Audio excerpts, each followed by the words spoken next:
I would argue the most important technology the last 50 years is the shipping container.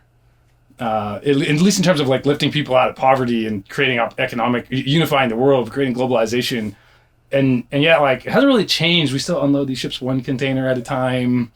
It's just like, there's not a lot of innovation, and it makes sense because it's hard to change an organization, an institution, a way of doing things. Most people tend to think of supply chains from a consumer point of view, right? So, earlier this week I ordered my favorite version of Cliff Bars, and I press some buttons on Amazon and it comes to me. So that's the typical way people think about supply chains. But can you talk about how the supply chain affects the economy more broadly? Well, it's the circulatory system for the economy. It's like it's the way that things get moved around. And that's just logistics. The supply chain can mean a lot of things, but it's also the manufacturing of things, the raw materials. Like, there's a great paper called iPencil. You know what I'm talking about? iPencil. I love iPencil. Yeah, for it's anyone like who's not listening. The founder of FEE, and why does his name escape me right now? The Foundation for Economic Education. It's a great essay about trade, about how a pencil gets made, called iPencil. Yeah, and it's basically the idea that like there's no human being that understands how you make a pencil. You couldn't possibly make something as simple as a pencil, because you have to understand, okay, what is it made of? It's got wood, it's got like maybe rubber, some graphite in the middle, and some kind of aluminum wrapper. It's like, okay, to make that, you need to understand how to cut down trees. Okay, how do you cut down a tree? You need a saw. Okay, now I need to know metallurgy. It's like right away you give up. Like there's no way, of course there's some people who know metallurgy, but now to make rubber, okay, I need to know how to grow rubber trees, do the little thing where they cut the slit in it, capture the rubber, process it. The same for aluminum, same for graphite, and then create, I have no idea how they put the graphite inside the wood, but they have to do that too. It's like there's no one who could do all of that.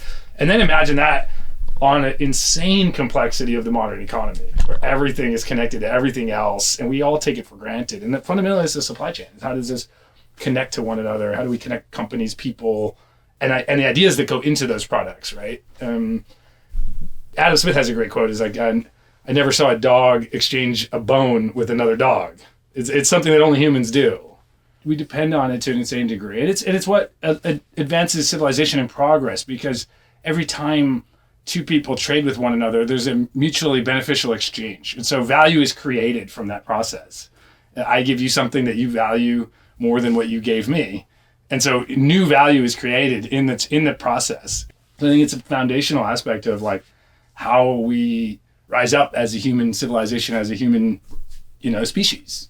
I think it's actually one of the dangerous things in the globalization is you lose kind of some of the uniqueness of different cultures and different civilizations and being uniquely good at something. I mean, you have Ricardian comparative advantage is the classic, probably the most important economist, if not the most famous, is David Ricardo, has explained how this value creation takes place when two people trade.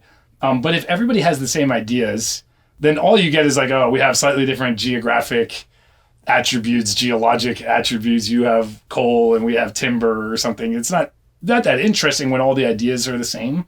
And you lose some of that if there's cultural monotone, like all the civilizations have the same ideas.